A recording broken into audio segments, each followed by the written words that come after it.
here today with Cedric the Entertainer and Anthony Anderson. How are you guys doing?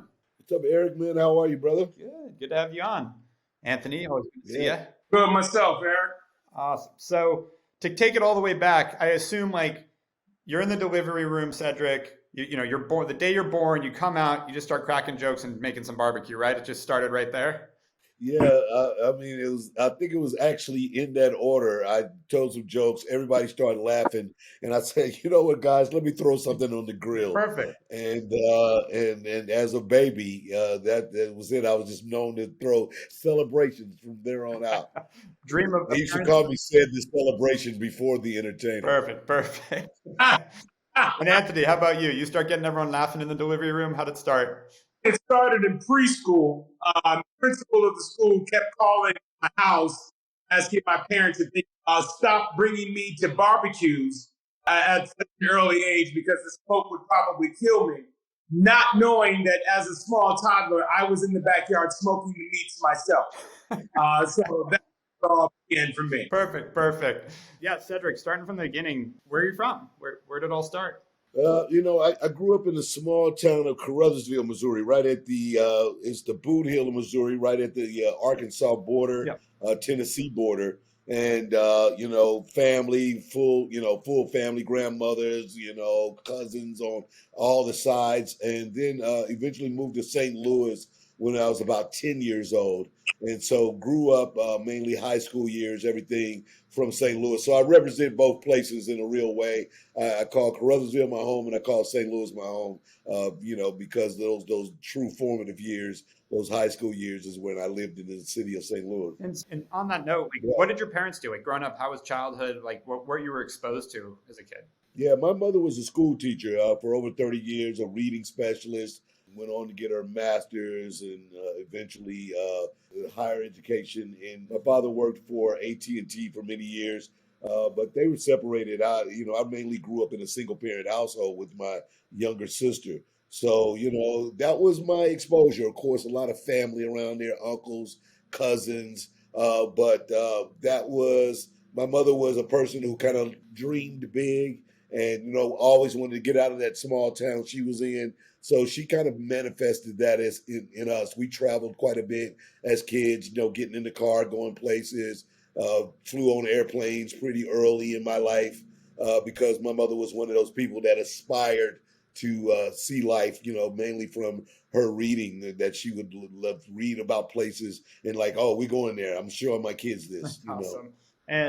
And so as a young kid, like what did you want to do? Like there's always I want to be this when I grow up. Was it a barbecue guy? Was it a comedian? Or was there some other stuff going Definitely early on, I was influenced by the TV show Fame, man, and so I was one of those kids that early in my life recognized that I could sing, I could dance. Didn't really knew I was witty, but didn't know comedy was a real kind of way to have a career or a real career. But we knew singers and we saw dancers, from the Solid Golds and the Soul Trains of it all. So as I got to high school, I actually wanted to be a lawyer because I was a pretty decent. I loved social issues, and I loved to kind of have a good debate with people, a good argument. So I went to school on pre-law, and my counselor heard my voice and then met my personality as I was in college and kind of guided me more into media and art. So I ended up getting my degree in mass media and broadcasting. Got it. And so when you made that transition, what kind of media were you going to get into? Was it you still just like the overall performance, or were you like when did it? It was pretty early. It was pretty early. I definitely studied. I minored in theater, but this was early on in the days of the entertainment news started to happen. So shows like Entertainment Tonight and Access Hollywood were in their infancy. And so the guys that did fun news stories, more, kind of so it was that world. And so I was being guided into that because it fit my personality more. So, I think I could have gave Kevin Frazier a run for his money. I still want your job, Kevin Frazier. Coming for him. Anthony, how we doing? Same kind of question. From the beginning, tell me about like where did it all start? Like, what did you want to be when you grew up when you were like 5? You know, it was interesting. I've never heard that story from you said about you wanting to be a lawyer, because that's what I wanted to be as a kid. Really? I wanted to play football for the Dallas Cowboys. That was my dad's team. Yep. I wanted to be a lawyer and eventually become a judge. And I also wanted to be an actor. And at the age of 9, I realized that if I became an actor, I could become all 3 of those things and whatever else I wanted to become in life. Nice. And so that's what I dedicated my childhood and my life to at age 9, pursuing this dream as an actor. Putting myself not at the beck and call of my mom wanting me to do something, but I found little acting conservatories to go to on the weekend. And anytime I had a chance to have a captive audience in church, be it a spelling bee in school, anytime the teacher asked me to read aloud, I was always the first to raise my hand, because I knew that I had a captive audience and I could do whatever I wanted to do in front of them. So it started at a very early age for me. And so when did you hit a point, like you obviously started really young, when did you hit a point that's like, I did this, like I'm actually an actor now? Like at what stage was it that you felt like you had actually succeeded, I guess is the question. It succeeded probably when I was accepted into the high school for the performing arts, and realizing that, an institution or a group of people recognized the talent that I had. And then, performing in school. Yep. I went to school with Tammy Townsend's, the Jenna Elfmans, and a bunch of other people. And then eventually the Wendy Raquel Robinsons and the Paula Parkers and the Carr Anthony Paynes, and working alongside them earlier on, even before my professional career started. That's when I knew that I was like, oh, okay, I can do this. Yeah. No, that's awesome. And so Cedric, same question. At what point did you feel like, oh, wow, I've become successful. Like this worked. I went for it. I wanted to get into media. I wanted to get into acting. And now this is working. I can actually do this. I think for me, it probably had to be in the late 90s. I competed in a comedy competition that was kind of big regionally. I had to travel to Chicago to be a part of it. So that took me out of St. Louis, out of my regular kind of group of people. And I competed against, a more bigger group of folks, and won. And I won $3,000, and they gave you the big fake check. And you also got featured in Jet magazine. And so anybody knows in the hood, if you in Jet magazine, that's top of the food chain, man. So it's a small magazine, but it's the biggest thing you could be in. And so they had a picture of me in Jet, and I had that $3,000 check. And man, you couldn't tell me I wasn't the richest dude in town. And that was it. That was that thing where you realize, you believe in yourself enough to always kind of continue to fight for the dream once you accomplish something, beyond that comfort zone of your own kind of hometown. As you were younger, did you dream that you'd get to this level? Like, were you confident that like, oh, I'm going to be huge in this? Like, I'm made for this. I used to love watching Jackie Gleason with my grandmother. And that was one of the kind of things that motivated me, because he was an unconventional star. He was a bigger guy. But he was always very, debonair and cool and smooth on his feet. And he did a show that, included others. And so it was something I always envisioned myself doing, like having like that kind of variety show, which I did for a period with my show, Said Entertainment Presents. But I think that was something that I did start to internalize as a young man, and believe that yes, one day I would reach the goals that I wanted. Of course, not knowing how it was going to happen, but I definitely had that hope and saw myself being at the top of the food chain somehow. And on that note, through the success you've had, what was the surprising challenges? Like what came up that you're like, you never would have anticipated this was the hard part, or like what was different than you expected through the process?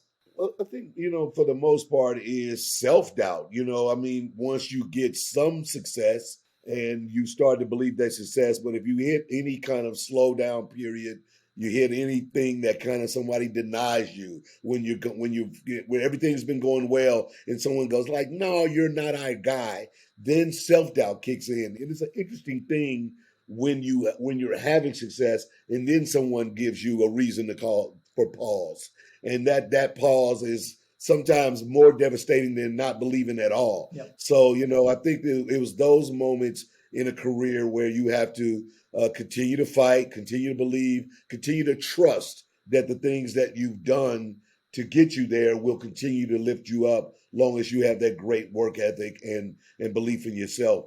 But those are those real hard moments when you run up against self-doubt, man. And it's amazing how that's true to like any career, any industry, like that'll happen. And so it's amazing how Yeah. that ties through. Anthony, same kind of thing. Like, when you got into acting at 9, did you go, or were you like in your head, you're like, I'm going to be huge. Everyone's going to know my name, my face. Like, I'm going to have my own shows. Like, I'm going to be out there.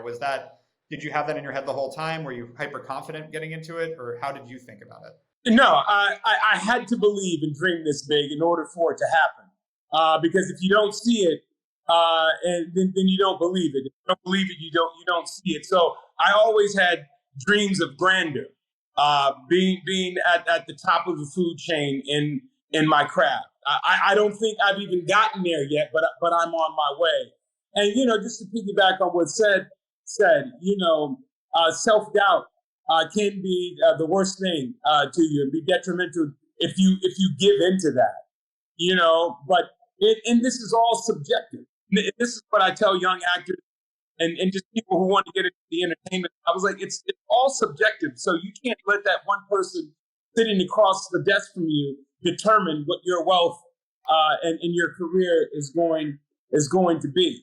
You may not be right for that particular role at that particular time, but that doesn't mean that you're not going to be right for the roles that's coming ahead. So just you get out of it what you put into it. And in any time I had a setback or something like that, I just worked even harder to prove a point, not a point to myself, but to prove a point to those who didn't give me that opportunity, so they can actually see what they missed out on. That's what it's been about for me. Using that negative as motivation, to push it a little harder. Exactly. So how'd you guys meet? How did that come together?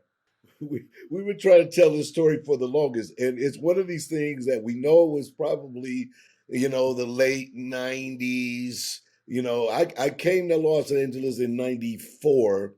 And so it had to be somewhere therein. We've literally connected with each other and been friends from the very moment we met. And though we would have gaps where we didn't see each other, it was always instant. And we would just pick back up where we left off. So neither one of us really can remember the actual, the moment that we were like, hey, that's my guy. But it feels like, when guys are in junior high school or grade school, and you go on a camping trip and you just kind of lock in with somebody.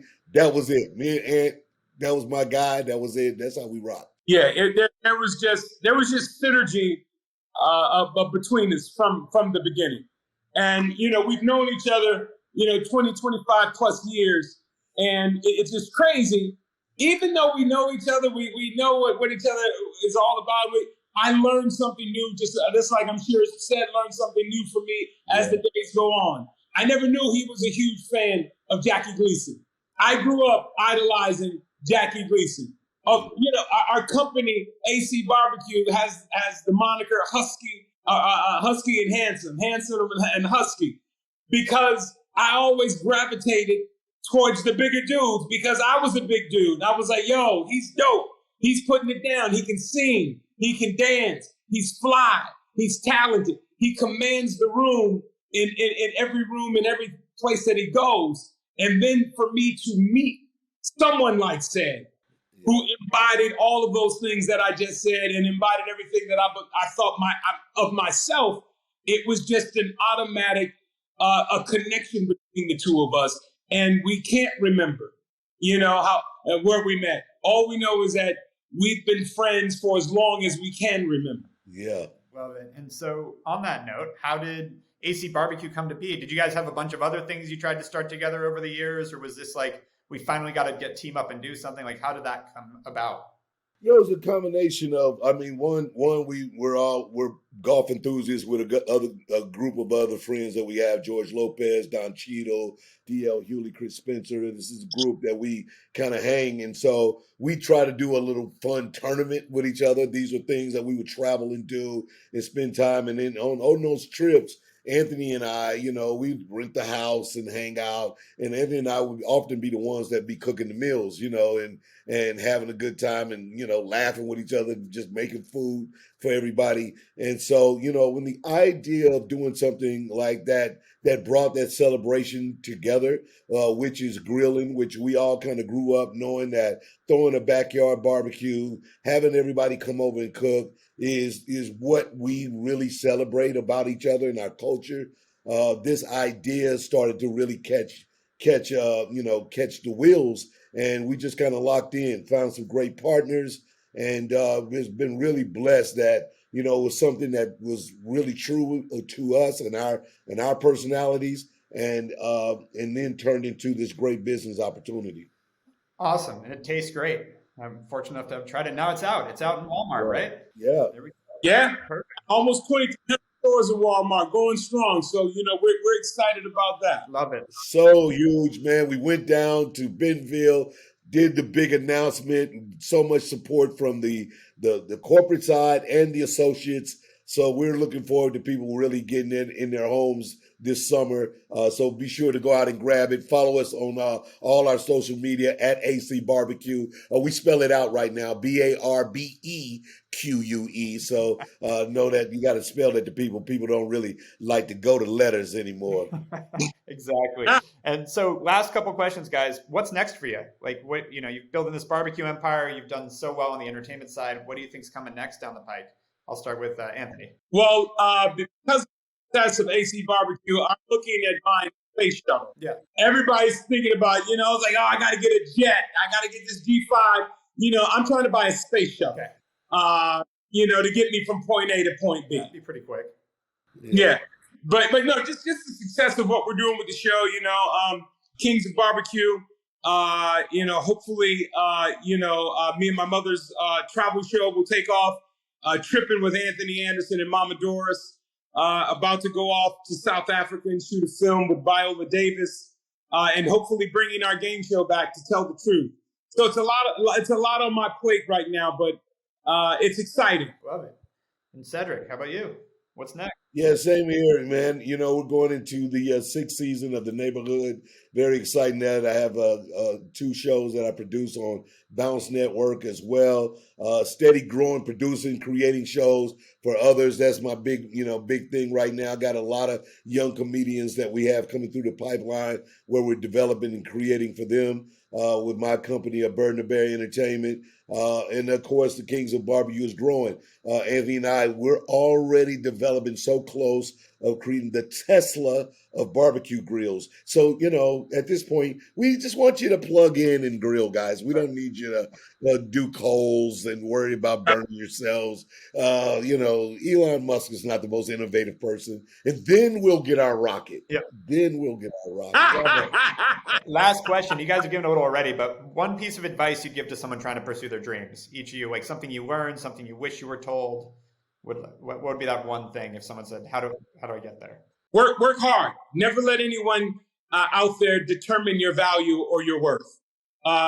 You know what your value and your worth is. You know what you bring to the table. But also remember that you only get out of it what you put into it. So just work hard, be diligent, and be respectful. Yep. And that you are born uniquely with your DNA. You're the only you. So just believe that the things that you believe, the things that you dream, they are valid, they are worthy. You don't have to look at someone else and have them validate you. So that is really the key, man, is to know that you have something unique to offer the world. It's an idea that was manifested, from a blessing that you had. See it through. Walk it through, walk it down. Let them know that's what you came to offer, and that's the only way to really see a dream come true. Amen. Well, Anthony, Cedric, thank you so much for coming on HawkeTalk. This has been awesome. Hey, appreciate you, man. Thank you so much. Appreciate you, brother.